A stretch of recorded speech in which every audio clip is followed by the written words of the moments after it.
एक नंबर वायु प्रदूषित न हेबा पाई आमे जहा करिबा सेही उक्ति पाखरे ठीक चिन्ह जहा करिबा नहीं सेही उक्ति पाखरे भूल चिन्ह दियो। क रोसेई घरे चिमनी लगाइबा यह ठीक अछि। संध्या बेले घर भितर धुआं देबा भूल।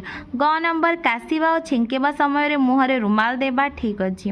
घ नंबर घर चारिपाखरे बहुत गछ लगाइबा ठीक। व 50टा खाद्य घरर आवर्जना को एणे तेणे फोपाड़ा भूल।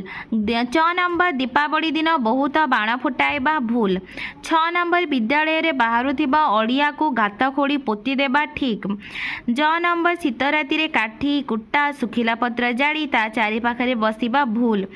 6 नंबर सिगारेट बीडी न टाणिबा पाए लोकों को अनुरोध करिबा ठीक। 2 नंबर क जंगल क्षय हेले वायुमंडल रे डैश परिमाण बढ़ी जाई पारे अंगारकाम्ल।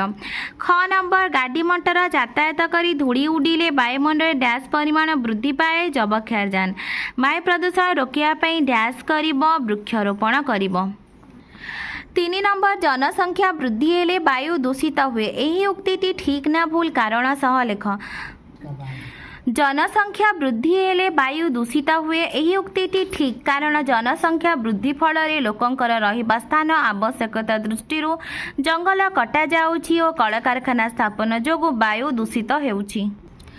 4 नंबर घन जनबसती अंचल कलकारखाना प्रतिष्ठा पाए अनुमति दिया जाए नहीं कहीं ना कलकारखानार दूषित धुआं वायुमंडल को दूषित करे और अंगारकाम्लर मात्रा बढ़ी जाए।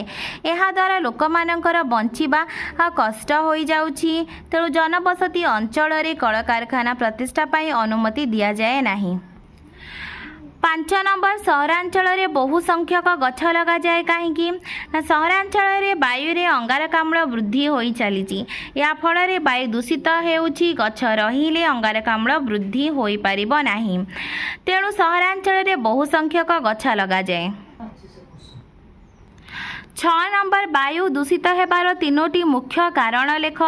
जानवाहन धुआं वायु रे मिसिले वायु दूषित हुए। जनसंख्या वृद्धि फल अंगारकाम्ल गैस वृद्धि जोगु वायु दूषित हेउछि। जंगल काटी जनबसती स्थापन करिबारु वायु दूषित हेउछि। 7 नंबर वायु प्रदूषण रोकिबा पई 3टी उपाय लेख। धूमहीन जाळिनी और चुली व्यवहार करिबा, अड़िया को न पोड़ी पोती दबा, अधिक परिमाण रे गछ लगाइबा। पिला माने तुमको वीडियोटी भल लागिले प्लीज लाइक एंड सब्सक्राइब।